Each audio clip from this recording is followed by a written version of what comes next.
Starts.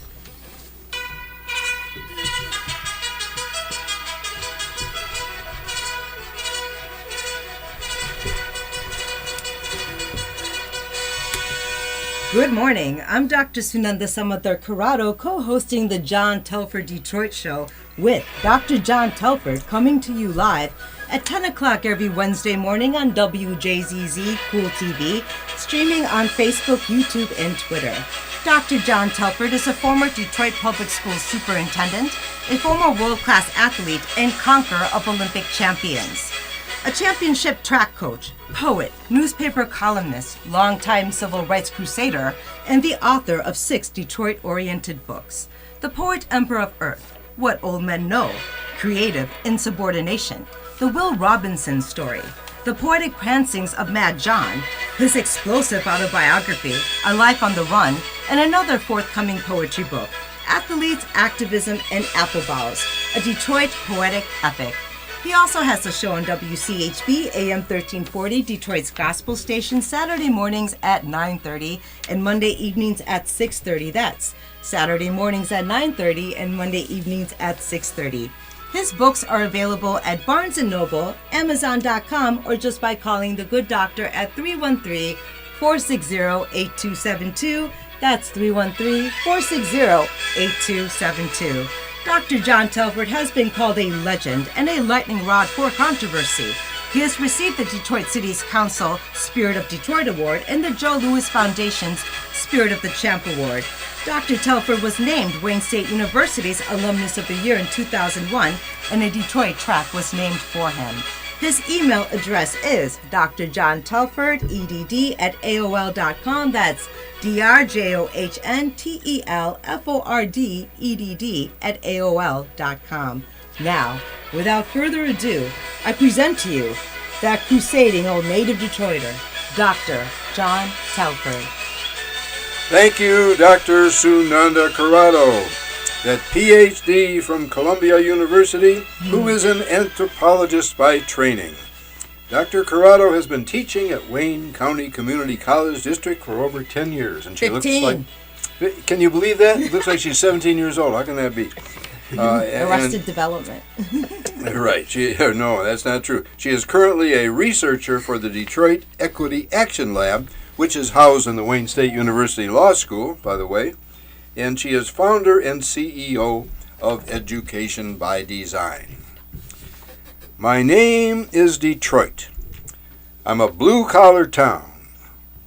Blue salt melts my mid-March snow. Speedy cars and sprinters spring from me. I father fierce fighters and funky music. In a Motown moment, I can spit the blues right back in a bureaucrat's eye. Have you never seen blue salt? No complex chemistry here, only the old color of a new sky. And we got a new sky dawning over Detroit today because Helen Moore is in the studio again, and so is Jerwan Howard. Helen Moore and Jerwan Howard. And Helen's going to do the first 15 minutes of this show, and we're all going to sit and listen to her raptly. We're not going to interrupt her. We're going to listen to everything that she says because we're sitting at her knee right now. We're sitting at the knee of the great Helen Moore. And then the last 45 minutes of the show. Knee. God bless you, Mother Moore. God bless you for everything. Actually, she's got a little knee. But anyway, the last 45 minutes of the show, we're going to devote to Jerwan, who is an author and an advocate for youth and all kinds of other things that we'll be talking about. Amazing leader for the future to watch. So Helen and Jerwan, welcome to the John Telford Detroit show. Thank you, Dr. Telford. The floor is yours, Helen. I appreciate that. You know, okay. I can do a lot of talking. And yes, everything. I know you can. Yes, I can. And I'm sitting here now trying to figure out which subject I should pick. It's a million of them, all the way from the beginning when we first started off with the Black Parents for Quality Education. Mm-hmm. It was 71 that we started off, and we worked over the years to gain our school system back at least twice. 1971. That's right. Now, after 10 years of being enslaved by the people in Lansing, we fought and went to court, and we came back, and we organized the people all over the state of Michigan in order to get our school system returned to us. They had taken over and given us emergency managers that didn't know anything about the school system. Tell me about it. So it's been a hard fight, but we finally won. Now we got to win some more because our children are so far behind, and we have to make sure that we stand up for them. So I'm staying in the battle and in the race in order to make sure that our children get the quality education that they deserve. It's been a long time coming, but it's been very difficult because now our children are so far behind. You were at the school board meeting yesterday. Yes, I was. It was a disgrace when you had to hear about how far our children are behind from Dr. Vidi's report. I was sorry that I couldn't use my 3 minutes, if you remember, to talk about all that, but I can use my 15 minutes today to enlighten the people as to the fact that there are people out there that are fighting for the children. Mother Moore. And by the way, yes. I was just wanted to know if he said anything about how they're using the literacy money for the children during the meeting. Oh, we couldn't get to that because you see, in these meetings, there's only 3 minutes to talk. When I go, I have so many subjects to speak about. And yesterday at the last minute, one of our parents called us about the problem with special education students that are being, every year about this time, John, you remember what happened. They throw out special education children because the charter schools and all these, they're too expensive to educate. That's right, and they get this money, and at a certain time, all of a sudden, they push out these students. So that came at the last minute because the parent and one of our people called me and told me what was going on at one of our schools. So here we got a child, he's not by himself, that's out there in the world and can't get into even Detroit public schools. So that was urgent. So I had to bring it up, and Dr. Vidi shook his head. He knows about what they do every year. What they do every year, after they get the money, the charter schools and all of that, then they start throwing out special needs children. And then when they come to Detroit public schools, some of the principals don't want to accept them.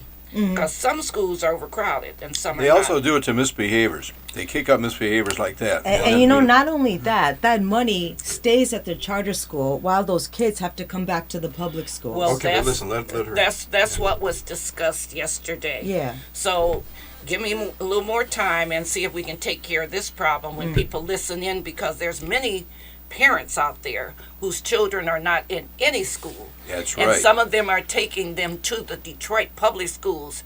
And if it's overcrowded in their area, the principals are making it very hard to enroll the child in the schools, and that's not right. So there are many children out there in the community that should be in school, but simply because they've been thrown out of the charter schools and they have to be in a school because of the law, and they come back to Detroit public schools, then we got a problem. So this child has not been enrolled yet. When I get home, I told you I had a lot to do today. I'm going to call the parent and the person that called me and told me about this. I think it's a sin and a shame. Now, isn't special ed federally protected, or at least federally funded? How's this happening to these kids? Let me say this to you. There are laws that's supposed to protect these children, but sometimes they aren't followed by the people that are in charge. So that's just one problem I got to work on today. Now let's talk about the problem of our children not being able to read.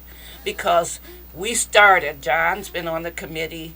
I understand the committee's Telford. today, and they haven't invited me back. I got to get a hold of Charlotte Buckman. The meeting is tomorrow at 10 o'clock. Yeah. But here we have all these children. You heard the report.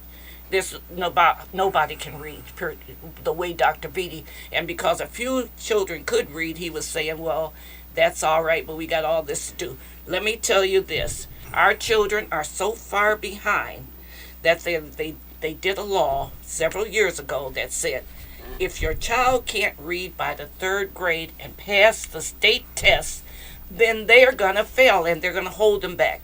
Last year, they held some children back. I was tutoring in the schools before the virus. Now we're starting over again, and I will be tutoring at Barton School, and so will some of our members of Keep the Vote No Takeover Coalition. They will be helping our children to read. Now, why is it difficult for our children to read? Simply because they're not giving them the kind of tools that they need in order to read. And there's a lot of commotion going on in the schools. I'm in there and I know. When I say that, these children are not in a classroom separated from the other children. So when I go into the school, I have to take 4 children at a time, sit down with them, and help them read. Now, if you go to your school, elementary schools, and you look at the chart, should be a chart on the board, you will see where your child is. I really want to make sure that all parents that are listening know, please go to your school, and if you got 3rd graders or under, look at the charts and see where your child is and talk to the teacher about it. And if you don't have one of us in your school to help the children read, ask them to call the Board of Education downtown and ask them to send somebody to the school to help your child read. And parents, guess what? 49% of the parents in Detroit Public Schools are illiterate. That's Nobody right. doesn't That's right. know that, but 49% of the parents are illiterate. That's So right. they really can't help their children. There needs somebody else in the family or a neighbor or come to the school system to help their children. This is Now, that's what I was trying to get across to you all. But let me tell you about money. Money sometimes can be evil, especially when the people who control the money are not doing what they're supposed to do for our children. Let's talk about the $1.2 billion that we just received from the pandemic funds. And we got the most in the state. So everybody's greedy. Everybody wants the money, and everybody's trying to get it. But we have to make sure that we monitor and make sure that our children get the funds that are needed. And by the way, that $1.2 billion is nothing compared to the debt they put us in 10 years ago. $3.5 billion. $3.5 billion. And guess who's paying that? We are paying it. Look at your tax bills. You probably look at all those numbers and you don't pay any attention to it. But you've been held hostage because of the damage that was done by the emergency managers and the state board, the state people that made these laws up. So here we are, over $2 billion in the past. And I think the last time I saw how it would be paid back would be in 2038 if the fund is paid and they're collecting interest and all that. So people, you are paying the bills that you didn't make that should have been dealt with in court. But instead a deal was cut. Let the children back in the classroom, and we'll hold you hostage for the money that we spent or misspent on the children. So when I was superintendent, I asked for a forensic audit, and we never got it. And if we ever did get it, we would be sending people to jail because that money was misspent. Wait a minute, that people. money. Wait a minute, folks. Can I just do this? I only have 15 minutes. I know. And then you all can say what you have to say when I leave. Go ahead, Helen. Okay, so we got hooked. We got bamboozled, and we don't even know it because we don't look at our tax bills, and on there it's listed that you're paying back all this money. Yeah. And that's what happens when you don't pay attention. Now let's talk about paying attention. Are these our children? Yes, they are. Do we love our children? Yes, we do. Well, if we love our children, then that will make us very active in not only in their schools, but also when you come to school board meetings, which was held yesterday. I employ all of you to look on the calendar for the school system, see when the school board meetings are happening, and come and voice the problems that you're having in the schools for your children. Stand up for them. We're there all the time. John and I and Keep the Vote No Takeover members are there all the time. But we can't do it all. So I'm asking everybody that's listening to us to know that our children are precious and they deserve the best education they can get. Now, if they were in the old days when the slavery was going on, we would put our children in that category because actually they're not free. If you can't read, you're back like a slave, and that was held against you, and you were not allowed to read. What in the hell is happening now in this day and age where our children are being held back, not because of anything they've done, they're innocent, but because of the system. And so we are in the position to help them read. That's why I came with another friend of Keep the Vote to Dr. Vitti. I showed him a program that we had years ago, and by June Brown, the books and all of that, and he said, this is wonderful. This will really help our children. So he took my books. I got to get them back. But he took my books, and that's why we have the Let's Read program. We meet tomorrow, and the thing that we're trying to do is bring our children. We know they can do it. They're brilliant.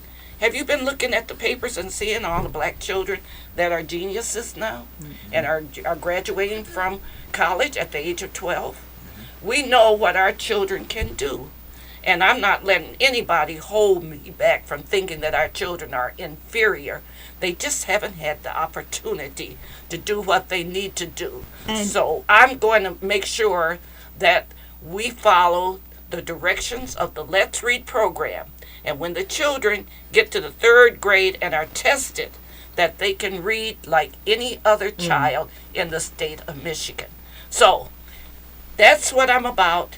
It's been a long journey for 50 years. And by the way, since you all said you were a doctor, I'll talk about my legal degree. I'm a doctor too. But I never use it because... Juris Doctor. Yeah, because at the time that I first started off, and they were beating me up, throwing me out of meetings. I was an ignorant parent. I had 4 children. All of them went to Cass and graduated, and they're doing wonderful things. At that time... they just stopped throwing me out of meetings 2 years ago. Yeah, well, they're not throwing you out of meetings now. And Helen, we got to go to commercial. And you are watching the John Telford Detroit Show, coming to you live, streaming on Facebook, YouTube, Twitch, Twitter, and other top social media platforms. Please like, follow, subscribe, and share our programming, as well as other wonderful programming offered here on WJZZ Cool TV, the coolest station in the world. And don't forget to pick up your copy of... Do you have it, Mr. Howard? No, of Life on the Run. that's okay. The book I gave you, she's talking about. That's okay. And we're talking to Mother Moore, and she's talking to us about some of the problems we're having with literacy in our current DPS administration. Perhaps would you kindly tell us when you meet? No. Okay, one more. Tell it. Go ahead. Could you kindly tell us when you have your community meetings for people who want to get involved? Because I also know that you're a champion of the Dexter Elmhurst Center, which has been a strategic focal point for community and parents. Yes, and we do meet, but here lately we haven't. We're trying to get a meeting place, and we'll probably have it by next month.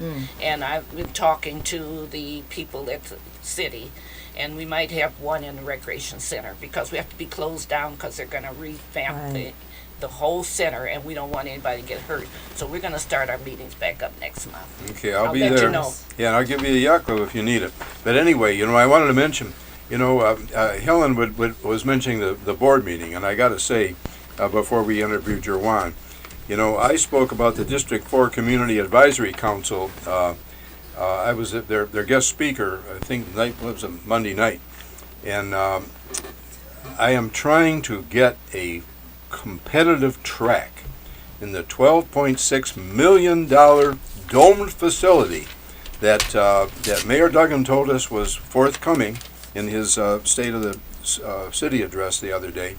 And we've got to get everybody behind getting a competitive running track in there, so DPSCD and WSU and post-collegiate and age group track can compete there. We've been waiting for that field house for years. I can remember when I was running at Northwestern and at Denby and at Wayne State and the Detroit Track Club and even on the U.S. national team. We did not have a field house for indoor competition, and we've got to get that field house. Another thing that I want to mention quickly is that the Downtown Monitor's got my Poets Corner in it again, and it's out on the stands. And there's a poem called Rex Reborn, and it's a metaphorical poem.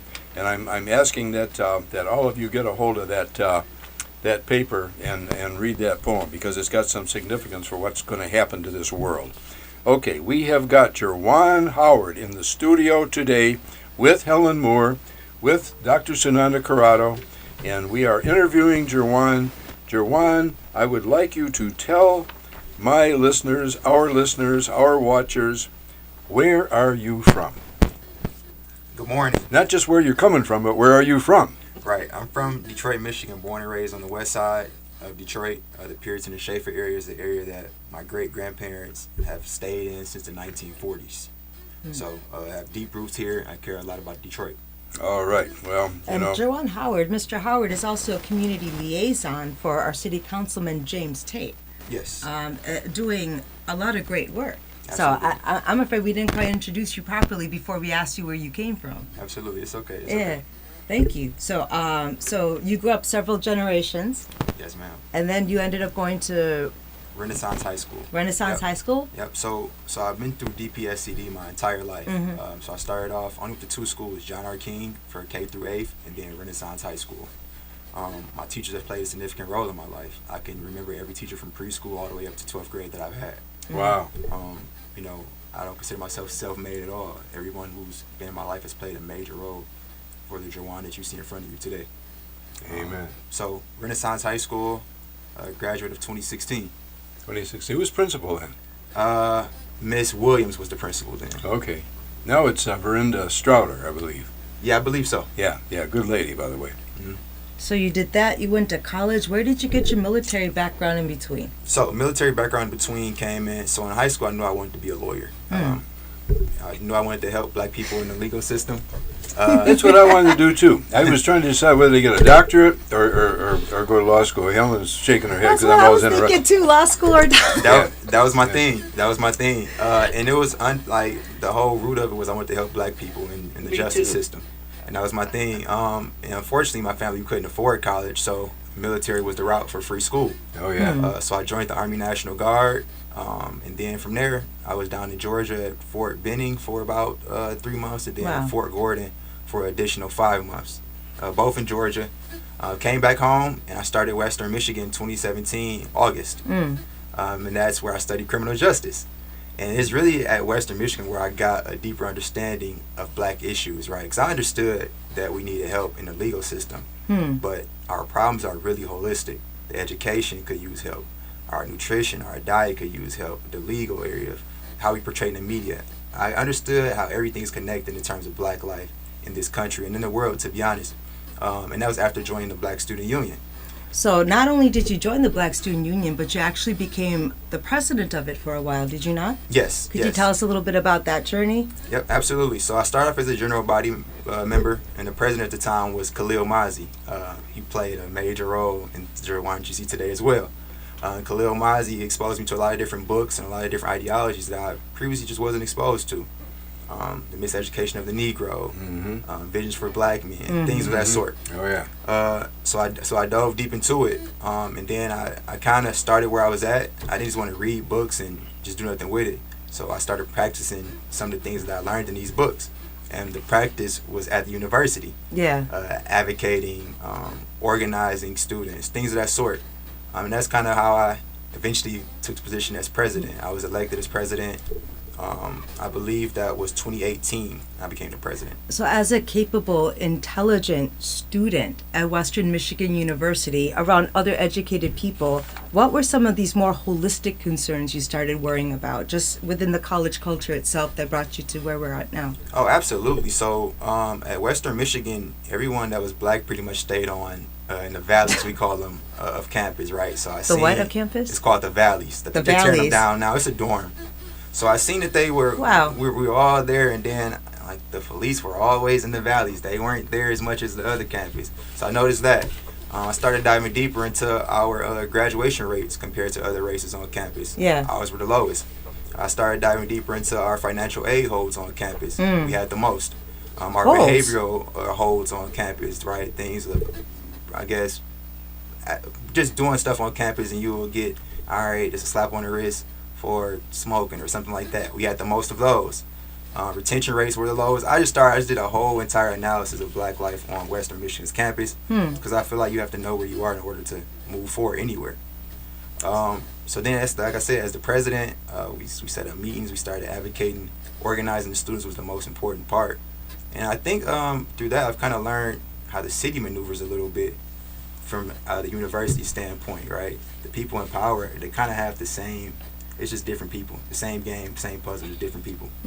So I'm going a little off script here, but this is really interesting to me because on the one hand, in Western Michigan, we're finding stereotypes of us being violent. And then on the other hand, you're working with Councilman James Tate on gun violence reduction. Can you tell me a little bit of that holistic process in terms of what you see going on in Detroit versus what you saw going on Western Michigan campus? Oh, absolutely. So I think violence oftentimes is just the symptoms, not the root cause, right? So the root cause is the economics of a community. The root cause is the education of the community, the culture of it, right? How do these people view themselves in the whole grand scheme of things? That's right. Right? We know Detroit. I go out of town, Detroit, what's up? Yeah. Right? And like when you carry that type of mindset about yourself, how are you going to treat anybody else, you know? So looking at gun violence from that perspective, what can we do as a community to change the things that predetermine gun violence before they even happen? So you think we become an insular culture because of this economic oppression that's happened over time? Oh, absolutely. I think we've adapted just like anyone else would, right? So what Detroiters have done, for what I've seen, some of us, we've adapted to the economic conditions, the political conditions, the educational conditions, and we've adapted to what has happened to our city. So here we are now. And she mentioned a very good point about the children. They didn't create this world that they live in, right? They're just victims of it, to be honest. And I think Detroit can be similar to that. Jerwan, talk a little bit more about the things that galvanized you to become a student leader in college at Western Michigan. Okay.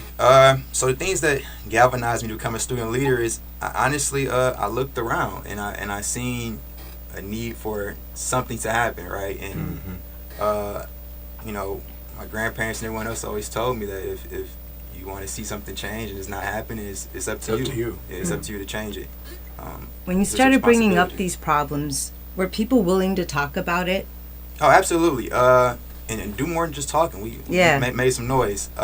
Board of trustee meetings and Michigan threw out the meetings and whatnot. That's how you do it. Isn't it, Helen? That's how you do it. Yeah. Helen knows. Western Michigan, especially. Yep. The head of student affairs knew me very well. The president knew me very well.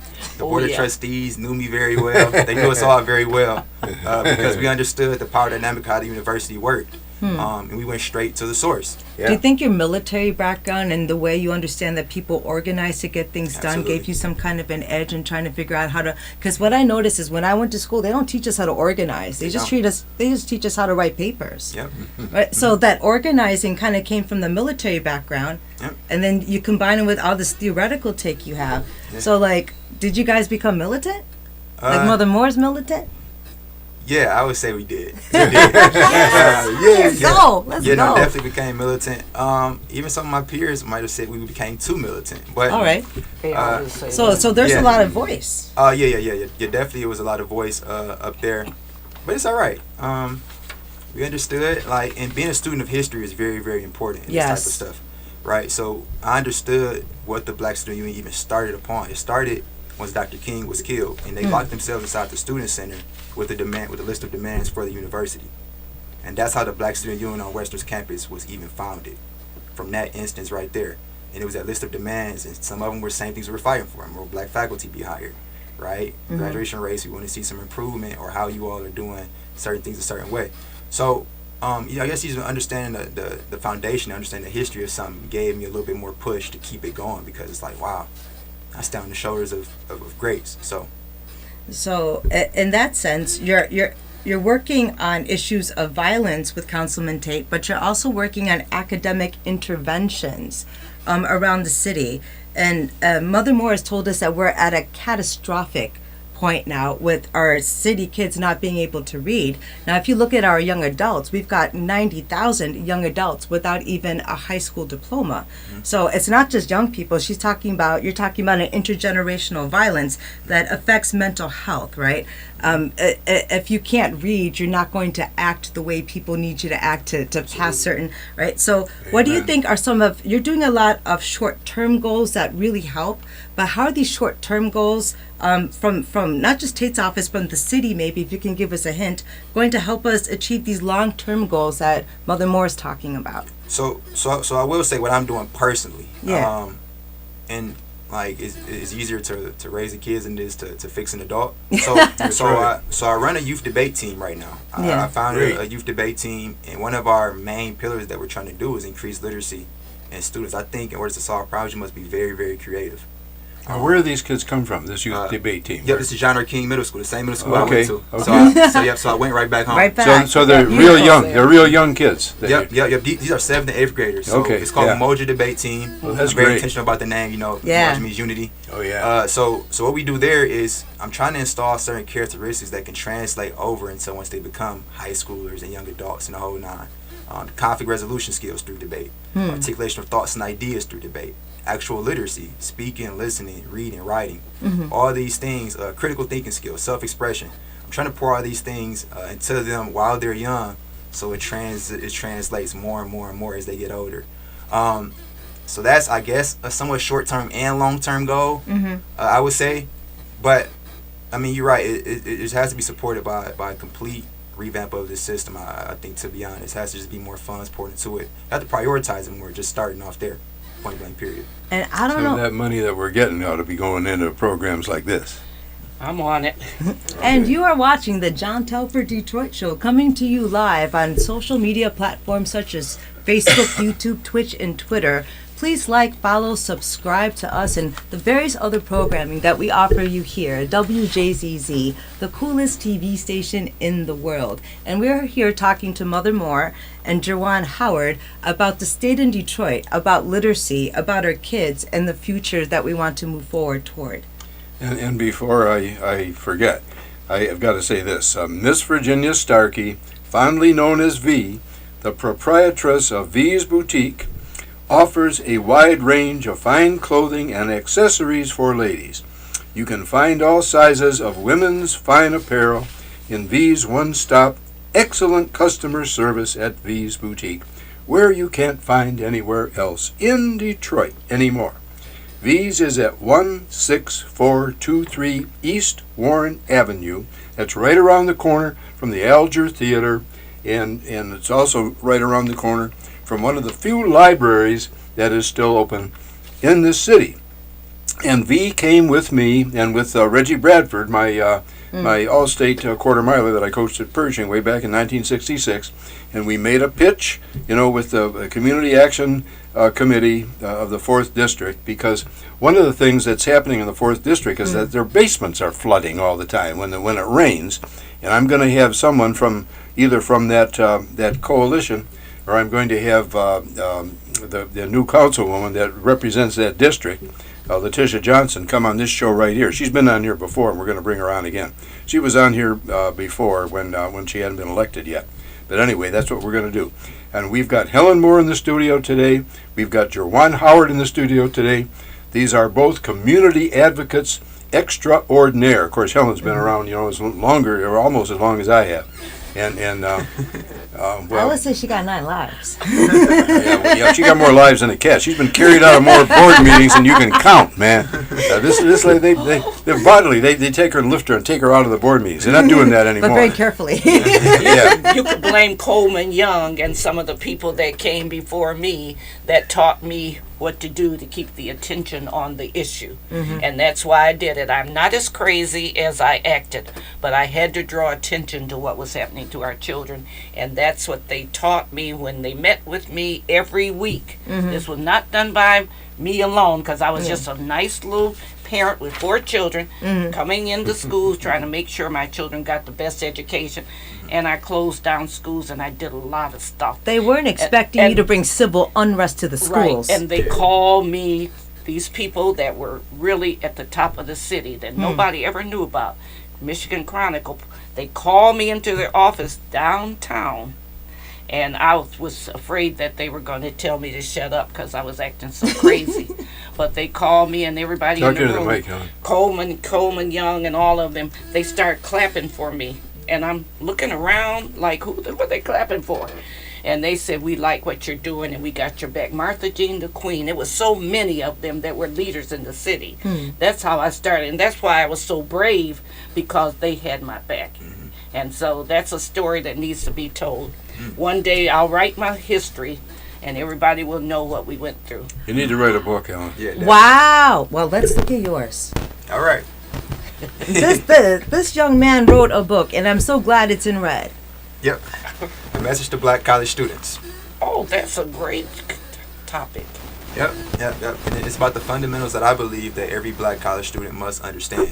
This is necessary. Absolutely necessary. I didn't know it was that to specific. black college Yep. students. I want it for my kid. Absolutely. I think that so often, right, we talk about the black dollar leaving the black community. Yeah. But black talent is leaving the black community at even faster rates. Yeah. We You get gonna to sign me a certain copy of positions. this book? Absolutely, I got you. Okay, Absolutely. so we'll I'll trade- sign this one for you. We'll trade books. Okay. I think if the board could review that book, maybe every junior or senior could get a copy of something that another DPS student did. Yep, I'm actually kind of working on something like that. I'm trying to. That'd be lovely. I would love to get into their hands because, like I said, far too often, especially in this city here, black talent is leaving at fast rates. We're going everywhere else, to Atlanta, That's right. Houston. Yeah, The same thing with track my and children field. did that too. They were all over the place. Same thing with track. You know, we got sprinters, coming out of our ears all over the city. They're going to Western Michigan, every place. The University of Southern California, Michigan State, not Wayne State, because they phased out their men's track program. And that's one of the things that I'm trying to get them to restore so that they can compete in this field house. And I know I'm digressing back to the track situation, but I owe my whole life to the sport of track and field. Yeah. Because Wayne State paid for my education because I was fast. But we got a whole bunch of kids in this city who aren't getting that opportunity, and we got to get it back. Absolutely. Are you hearing that? Are you hearing that, folks at Wayne State University? Are you hearing that, Robert Fournier? You're going to be seeing this show. Are you hearing that, President Wilson? You're going to be seeing this show. Okay. So how long was this book in the making? As the president of the Black, I wrote it while I was the president of the Black Student Union. So March 2020, we all know the pandemic hit. And so we used to have weekly meetings, lectures on a variety of topics with the Black Student Union, right? Black economics, the whole nine. Yeah. And I was giving these lectures every week, but then the pandemic hit and campus shut down. So I was preparing for these meetings like months ahead. So I just had stuff I was literally just sitting on, ready to present it. And so I found myself just writing a few essays and a few more essays and a few essays, and that's a chapter of a book. And I kept going, and I wrote like an overview of what I wanted this book to be about, and how intentional I wanted it to be, the message that I wanted to push out. And I kept writing. So from March up until about August or September of 2020. Yeah. And then it published in December of 2020. So yeah. That's About beautiful. 5-6 This is a 24-year-old who is already the author of a book. And you give me that book again for a minute. A book that I need. Yeah, the title of this book is A Message to Black College Students. Don't lose yourself in the process. That's the subtitle. This is exactly what that shows. And it's written by Jerwan A. Howard, the young man that we are interviewing here today. Thank you. And he's going to sign me a copy of that book. I'll give you all. I have a few more in my backpack too. So in terms of that, what do you say when they're talking about COVID and racial inequity and these rising mental health issues? What mental health and college students facing a university system that's clearly racist but not clearly racist? What happens to mental health in college so that you don't or do lose yourself? What's that danger that you avoided or somehow with your other friends designed an avoidance of? I just found my group, right? I found my group and I leaned into them. We forget how many commonalities we share with people to the left and to the right of us. You share so many commonalities with them that you lean on them. You find some sense of cohesion with that person, with that group. And that's kind of what the Black Student Union, as well as just other people on campus, did for me, right? We all struggling with studying. We all facing the pandemic, right? We just found ways to collaborate on that and build upon that, some sense of a family up there, to be honest. So you can't do it by yourself, period. Nope, and that's one of the main messages. No one is self-made. I don't care. I don't care who, and that's a problem within Detroit culture right now too. We drive this self-made ideology, and it's just not true. If whatever gain you got from somebody, they wrote it in a book, right? Somebody told you were smart when you were young and installed confidence into you. Someone did something or planted some seed in you to get you to where you are, whether you want to admit it or not. So no one's self-made. No one's going to do it alone. I think the quicker we understand that, the more better off we'll be as a collective. Indeed. I wanted to play baseball in high school. They never let me because it's the same time as the sports track season. And when they timed me for the 40 yards, they wouldn't let me play baseball. That was way back in Northwestern High School. But, you know, it was good. It was good.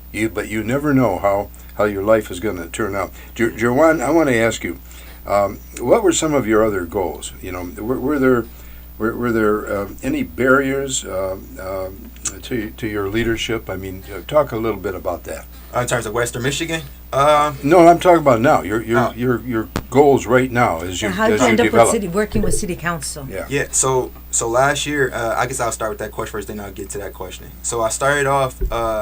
I was building free little libraries, right? I would see them all the ways in the suburbs and everything, but I didn't see them on Puritan where I grew up. Yeah. I didn't see none.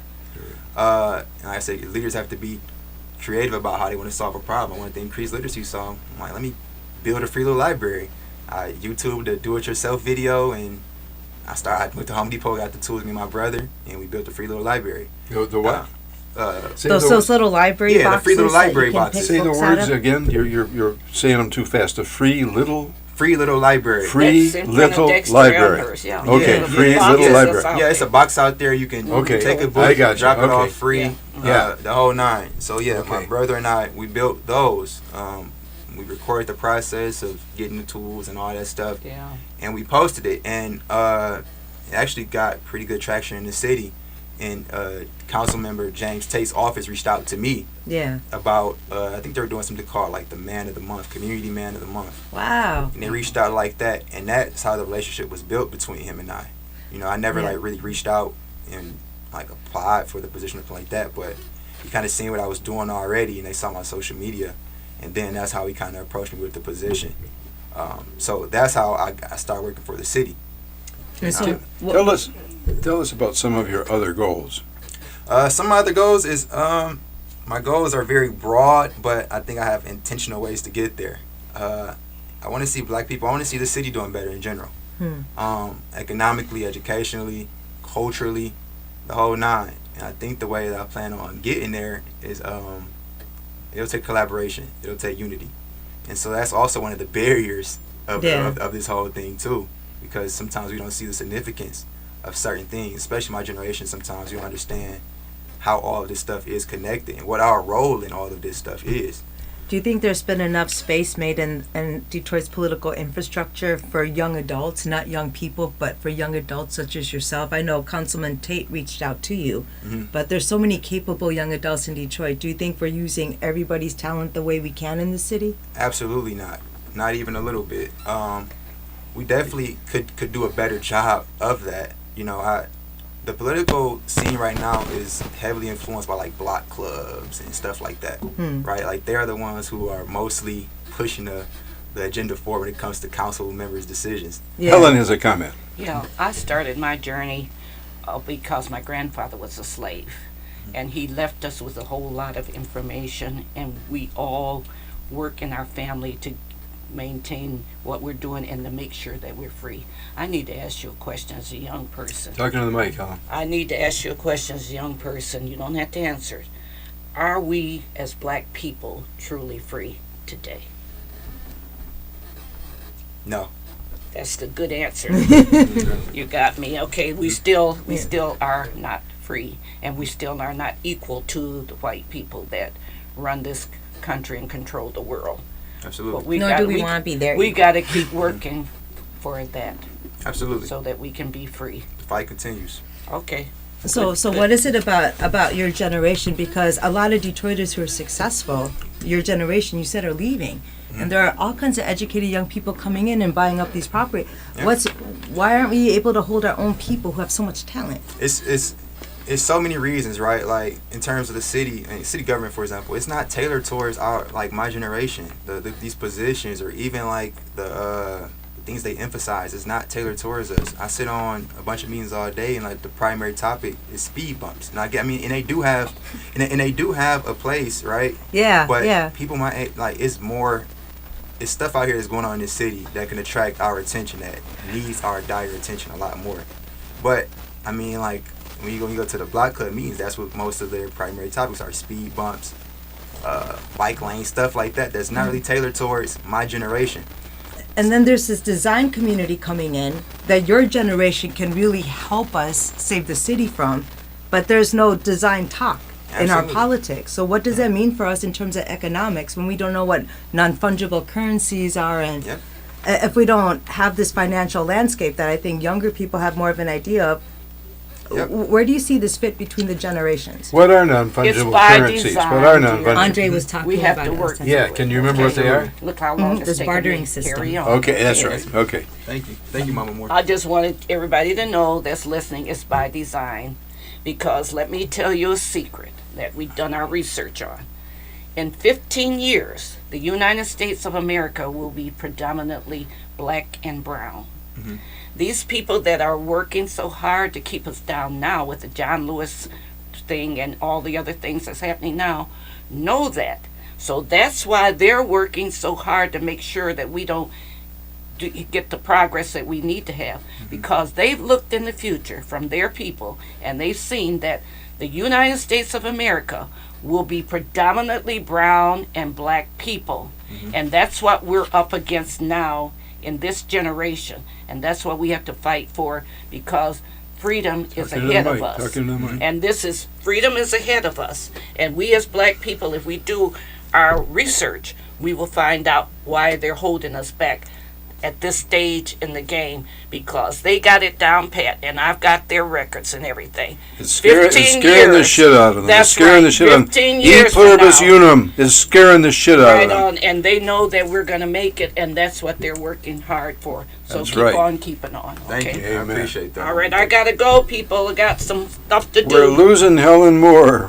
She's got to go. She's got to Yeah. go and Children are in trouble. the children are in trouble. She's going to go and tutor. It's been a wonder. It's been a pleasure. Thank you very much. I'll see you around school. All right. Mama City, Moore.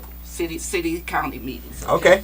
Yep. Tuesday. 10. All right. Bye, everybody. Catch you All right. later, Helen. Okay. Thank you. Thank you. That was Mother Helen Moore. You raising her usual hell. And that's and we all gotta get behind her. We have got Jerwan Howard in the studio, and we need another commercial.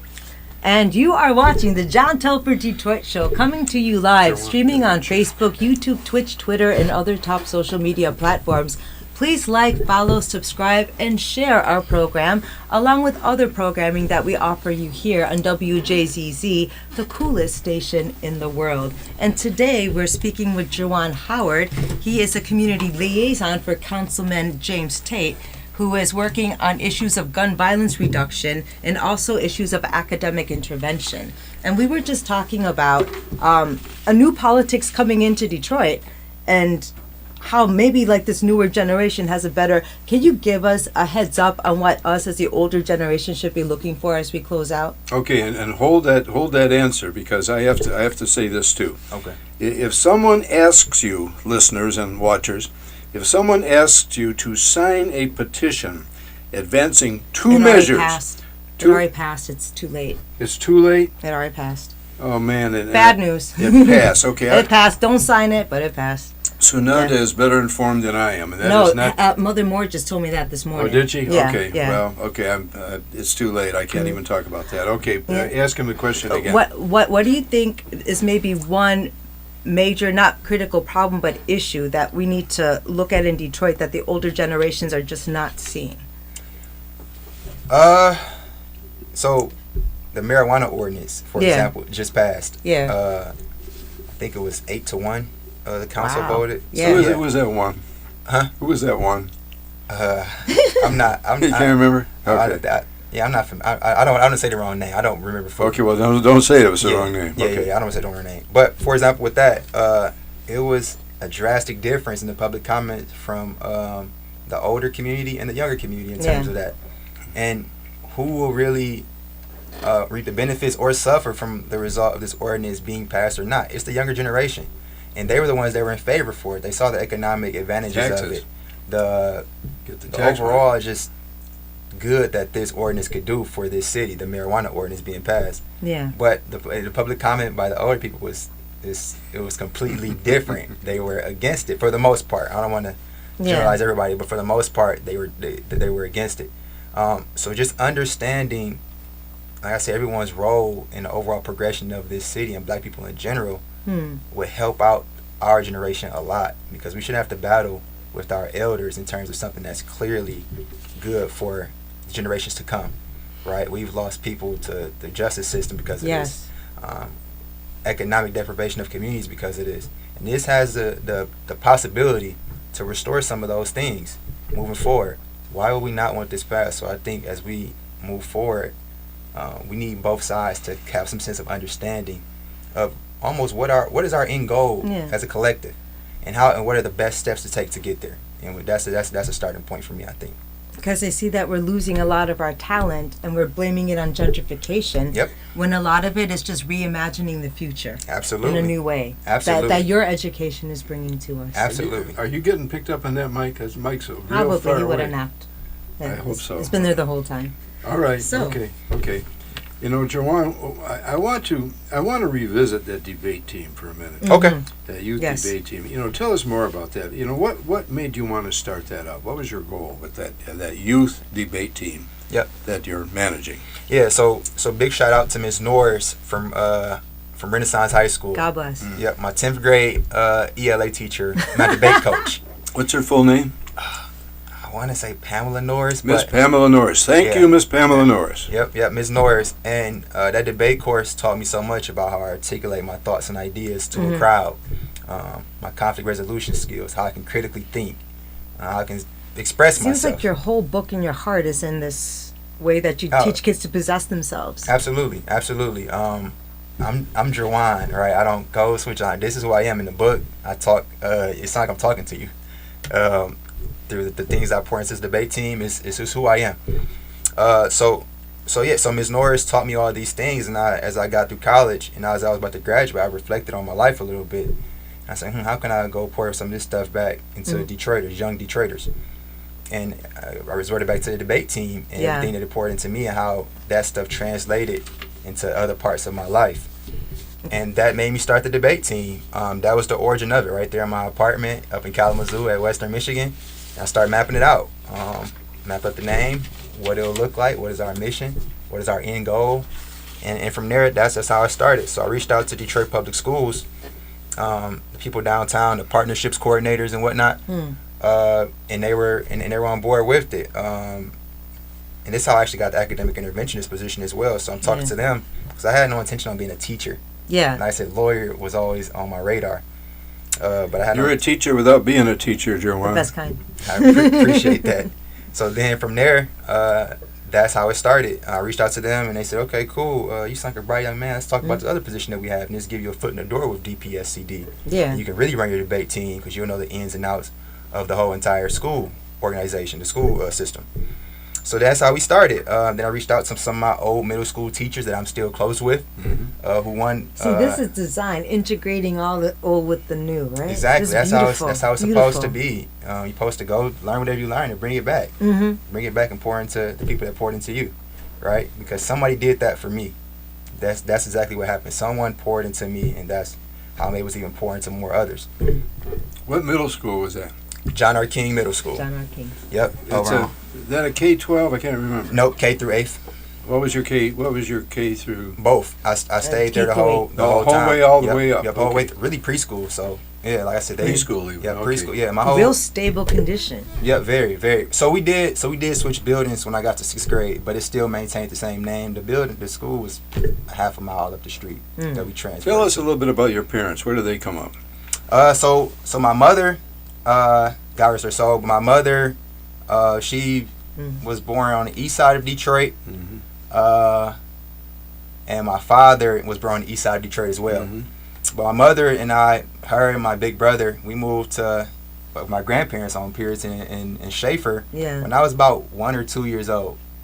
And so that's where like the whole entire family unit really comes from. Like my great grandmother, I knew her. My grandparents, Tommy Davis and Virginia Davis, they were like really, really, like it was a family unit. That was the family house, you know. Where did your parents and your grandparents go to high school? So my mother went to Finney. My pops went to Finney as well. Then my grandfather went to Northwestern, I believe.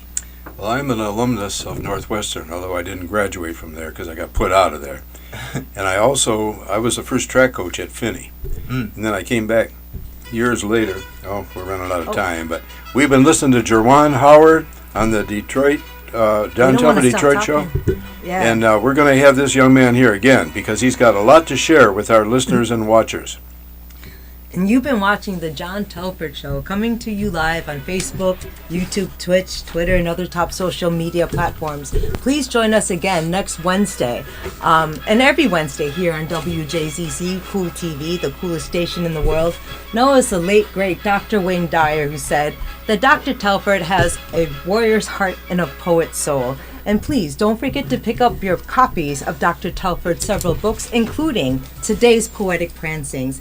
So, don't forget to call the good doctor at 313-460-8272. And please do send your comments to us. We really do appreciate them.